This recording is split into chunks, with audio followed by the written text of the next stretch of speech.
خبر شامل کریں گے لاہور سے۔ میو نیوز کے اینکر پرسن محمد اشفاق چشتی میواتی کی رپورٹ کے مطابق انجمن اتحاد و ترقی میوات پاکستان کے سرپرست اعلیٰ پروفیسر اسحاق میو کی زیر صدارت اعلیٰ سطحی اجلاس منعقد ہوا، جس میں چودھری احمد خان، چودھری زاہد سنگھاریا، چودھری خالد خان ایڈوکیٹ، چودھری شہزاد جواہر خان، چودھری ڈاکٹر خالد محمود، چودھری مشتاق احمد چیئرمین، چودھری محمد عثمان غنی میو، چودھری فیاض پہنڈوکی، عمران بلّہ میو، متحدہ کسان محاذ کے ایوب میو، سیالکوٹ سے چودھری عاطف خان، شیخو پورہ سے چودھری رزاق خان سمیت میو برادری کے معززین اور نوجوانوں نے خصوصی شرکت کی۔ اجلاس میں پاک فوج سے اظہار یکجہتی کرتے ہوئے پروفیسر اسحاق میو نے کہا کہ پوری قوم پاک فوج کے شانہ بشانہ کھڑی ہے۔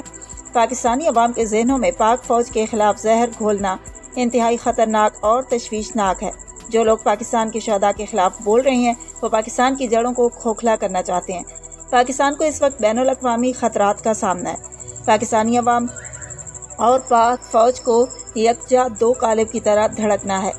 پوری پاکستانی قوم فوج کی پشت پر کھڑی ہو جائے تاکہ پاکستان سیسا پلائی ہوئی دیوار بن سکے۔ پاکستان کا وجود اور سرحدوں کی سلامتی شہداء اور غازیان پاکستان کی بدولت ہے۔ شہداء کے والدین نے اپنے بیٹوں کو وطن کے لیے قربان کیا، جس کی بدولت ہم آج آزادی کا سانس لے رہے ہیں۔